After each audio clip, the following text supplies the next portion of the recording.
It can seem even more overwhelming sometimes to start writing lists and lists of things that you need to do. One technique is called the Eisenhower box.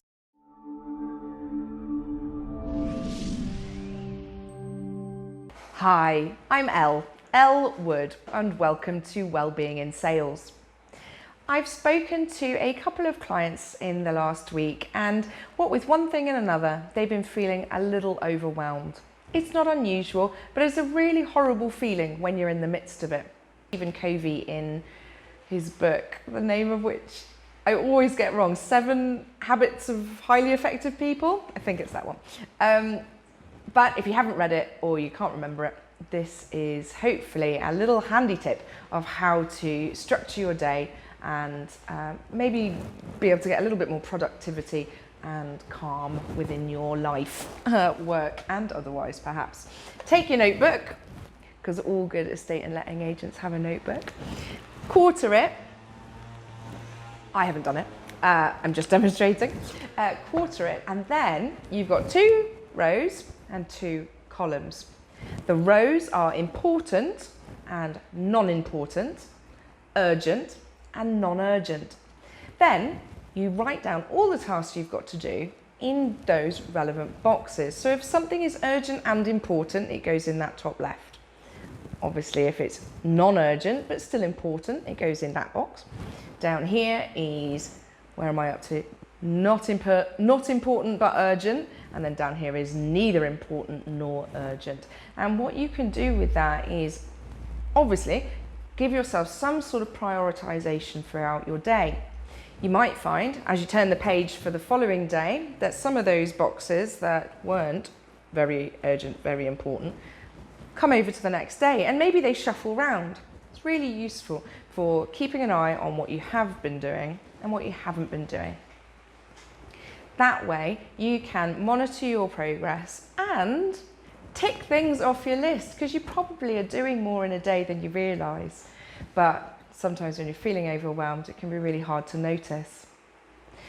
So another simpler way of doing it is simply to have a to-do list. It's really easy to do, but here's the twist.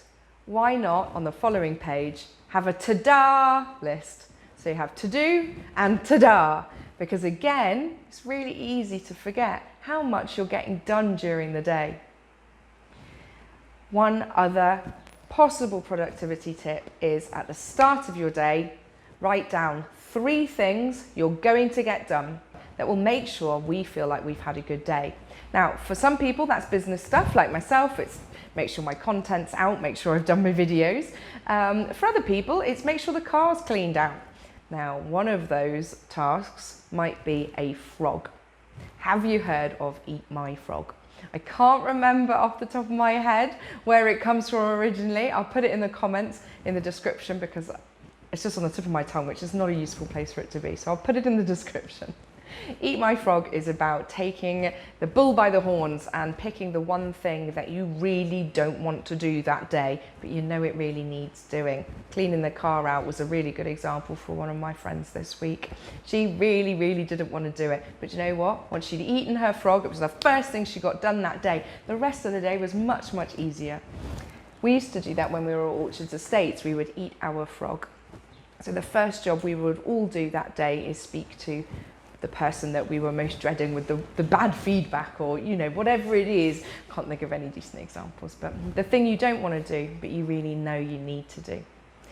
So, have you been journaling over the last couple of weeks? My free journaling prompts are still available, so if you would like to try it, go back and watch the video and get in touch and I can send those over to you. Try the Eisenhower technique. If that doesn't work, try bullet journaling. I'll put the video in description for the template that I use, which I find really helpful. All of these are only templates. You can tweak them to however you need them most to make sure they work for you. If all else fails, pick 3 things to do that day. That's it, just 3. Everything else can come and go, but pick 3 and then you'll know that you've had a successful day. Let me know how you get on. And don't forget, we've got a Wellbeing in Sales free Facebook group for tips and motivation during the week as well. Have a great weekend and take care of yourselves.